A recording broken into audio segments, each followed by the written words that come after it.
Hey folks, welcome back. So today I have here some handguards that I bought from Brownells. They're supposed to be period correct for the AR-15 CAR handguard sets. So these are supposed to be the same ones that you can find attached onto the XM177 series back in the 70s, I believe. Now, obviously, these were, they were made, recently, but they're supposed to be able to reflect what it would have been made back then. So inside, you have the real steel. These are the real steel handguards. And what we're going to be doing is we're going to try to replace these and attach them to our WE XM177 right here. Alright, so I'm not going to pull that trick for too long for you folks, but because these are actually right here, these are the stock WE XM177 handguards right here, actually. The ones that are already attached on this gun right here, these are actually the real steel handguards that from Brownells. Now, the reason why I couldn't have basically put them back in the bag, the original bag that we got it from the store, is because once you've attached them in here, they're really quite difficult to remove. You really need like the toolkit or the handguard removable toolkit in order to take off these handguards. I was able to do it once, but after they snapped into place, once they snapped into place, it's very difficult to take it out. Even when you knock out these two pins in the front, remove the front sight post, remove this retention plate ring up here, and then try to finagle around it, it's still very difficult. And it's almost as if it's stuck in here until I can have the handguard removal tool. So unfortunately, that's why I have to film it the way it is right now. The plus side though is it does look very nice, and it does fit very well into this piece right here. There are some subtle differences. I'll also show the next close-up pictures before I installed it. I took some shots, some photos of it. But it's nice how these can be drop and fits. You buy it, no modifications necessary really.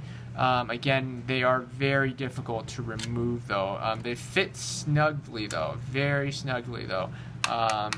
And so that's a good thing. So here is the first shot. We'll see we're panning back down to the original WE handguards, and you'll notice they look pretty close, but we're going to start going into more details and comparing them to the real steel handguards. If we were to flip over those handguards, we'll notice these are the heat shields underneath it, and these are actually seems to be made of the similar materials as the real steel AR-15 handguards. Obviously, the shape is a little bit different, as we'll see in the next couple of slides, but that's what it will look like from the inside. Now here's a close-up shot of the innards of the handguards, and this part's important because this part right here is where it latches onto the little studs inside the barrel nut. So with the handguards removed, as you can see in this picture, this is the delta ring with the barrel nut on it. So all those, it looks like kind of like a gear. Those are the barrel nut like studs, I guess you would call them, where basically these handguards would attach onto them, and then they'll be held into place by the delta ring on the outside right there.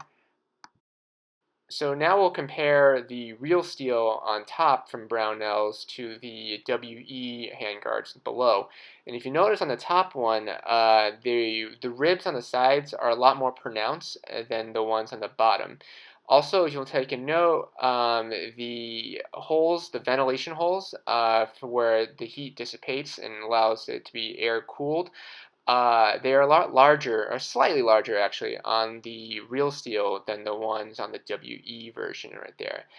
Color seems pretty much the same, although in the next few shots we'll show how the real steel one is actually a little bit shinier than actually the original WE version, which has a more matted, dull finish on it.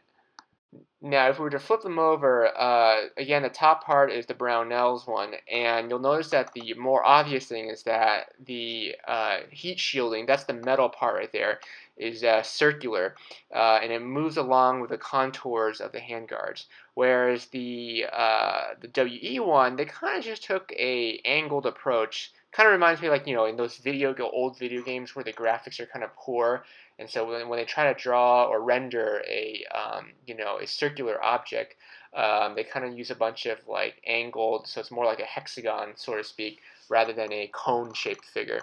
But those are just kind of basic designs of the heat shields. You'll also notice that the part where the barrel, the end of the handguards, they seem a little bit more distinct. So the heat shield ends a little bit earlier in the real steel than in the WE. As far as the part where the handguard latches onto the barrel nut lugs, those don't look too different for them when you're putting them side by side. If you put them side by side and assemble them, on the right side is the real steel, on the left is the WE. Again, the ribbing on the handguards is definitely more pronounced in this picture. You'll notice that there's a little bit more shine on the real steel and a more dull matted black look on the WE version on the left.